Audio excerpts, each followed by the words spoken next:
Hey everybody, and welcome to the Sunday Brew&A Thai show. The people, your good mug. I assume you're drinking tea because you like that smooth throat action phrasing, right? That's right. Absolutely.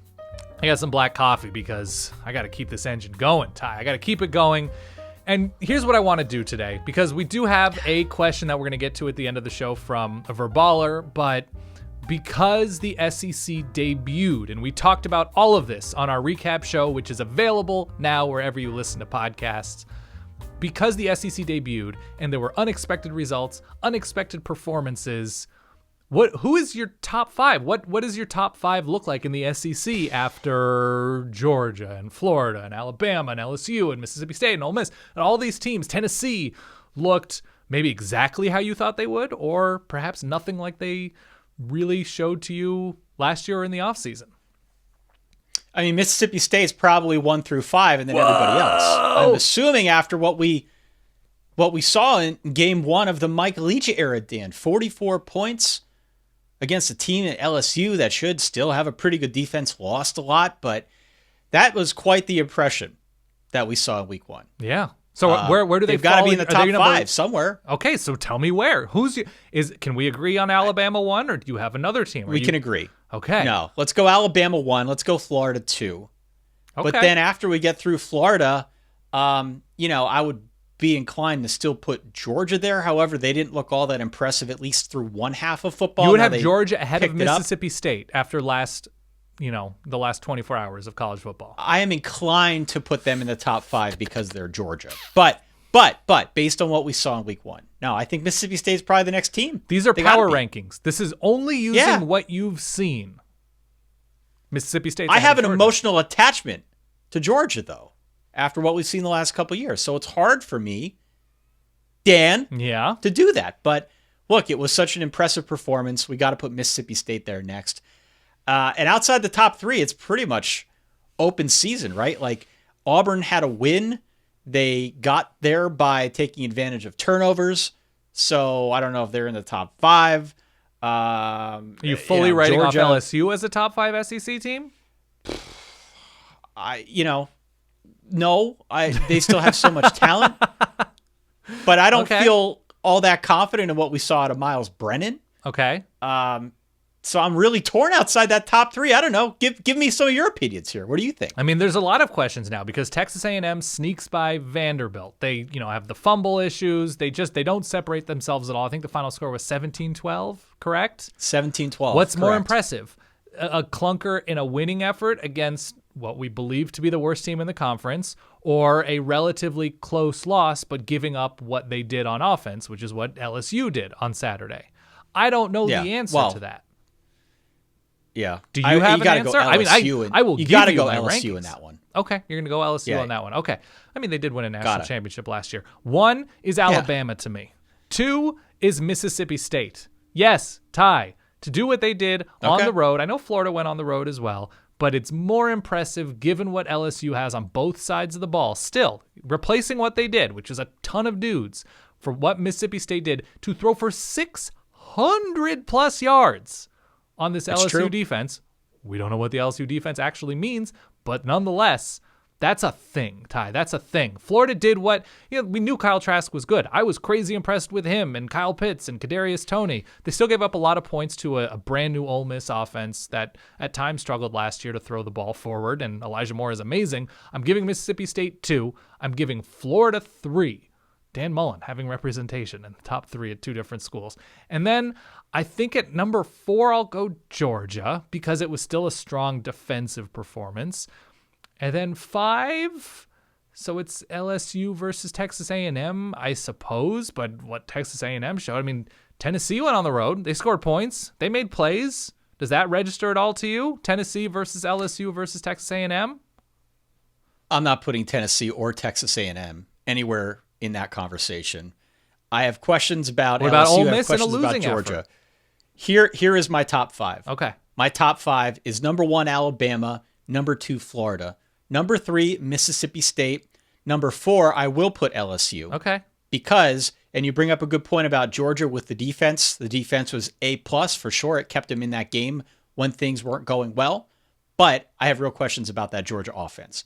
I don't know if we can expect the same level of performance out of Stetson Bennett if he's going to be the guy moving forward.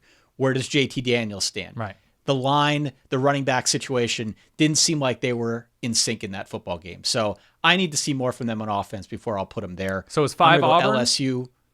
LSU right now is 4, and I'm going to put Georgia at 5. Auburn, I think, is the next one up.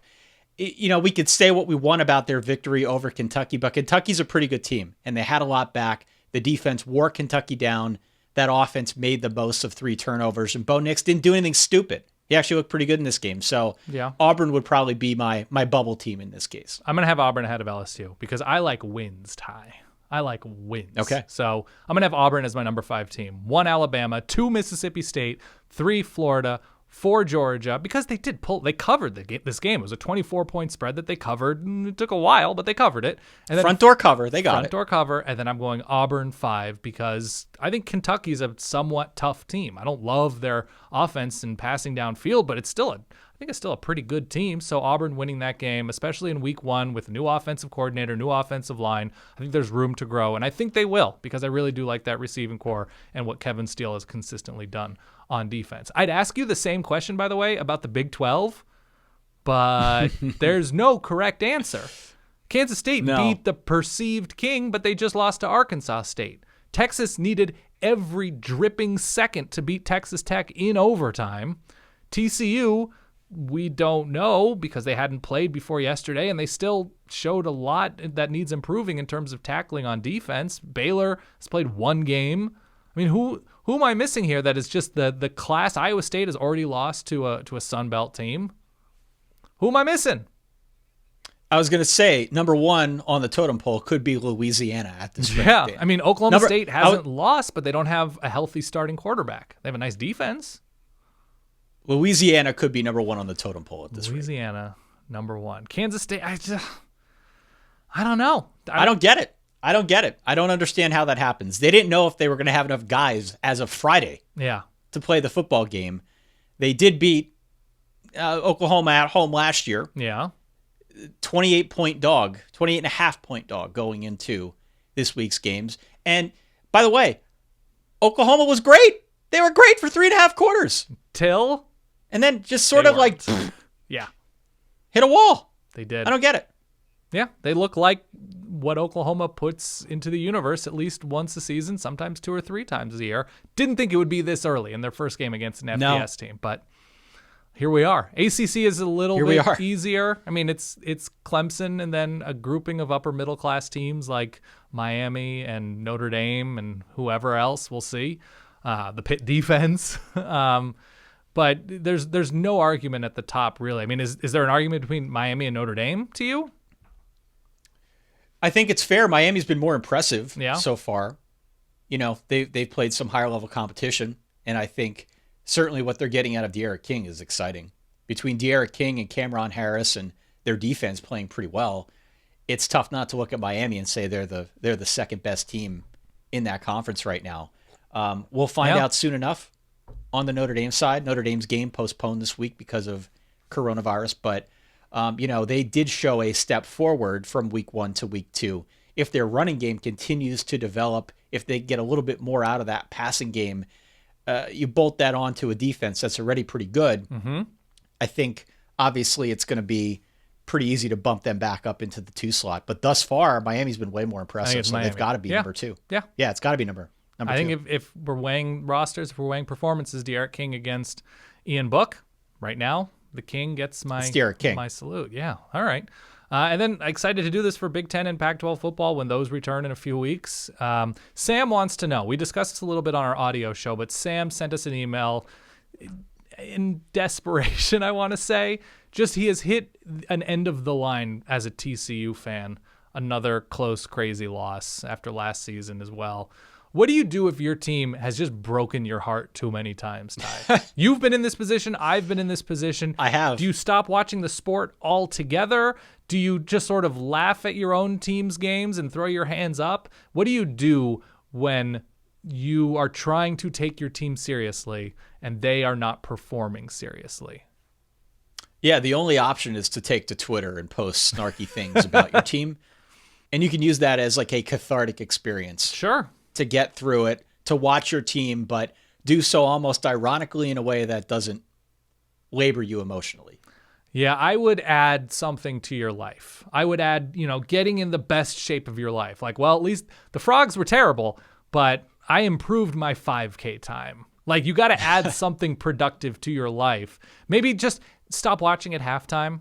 If your team comes back, if it's TCU, if it's Iowa State, whoever it is, stop watching at halftime. Just don't put yourself through a 3.5 hour sludgy, trudgy awfulness that can be a long loss. So I'm saying cook something, reconnect with an old friend, go for a run, do something with that second half, or just turn the channel. Just choose an entirely different conference. You're like, you know what? I'm a TCU fan. I'm a Cal fan, whatever. I'm just going to just be obsessed with the AAC.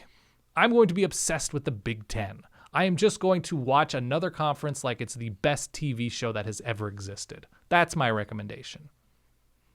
Yeah, I mean, it makes it a lot easier on a Saturday. Yeah. When you're not anchored down to a couch to your TV in a particular time slot to watch a team. If they don't care about you, you should not care about them.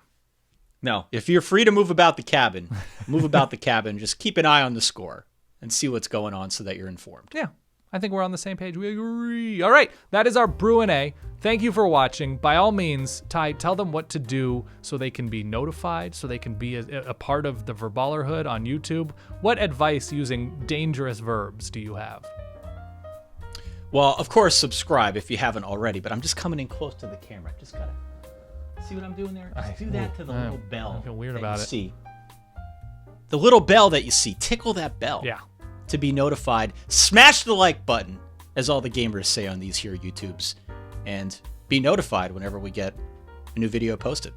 I would recommend it. I would follow us on Instagram. It's just @SolidVerbal. Follow us on Twitter @SolidVerbal. Facebook, SolidVerbal. And it's the SolidVerbal in case you happen to be watching this somewhere else.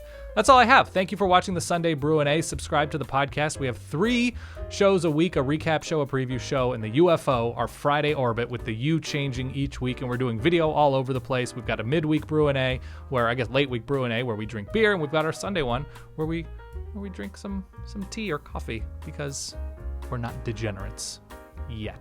All right, Ty, thanks for hanging out. See you, Dan.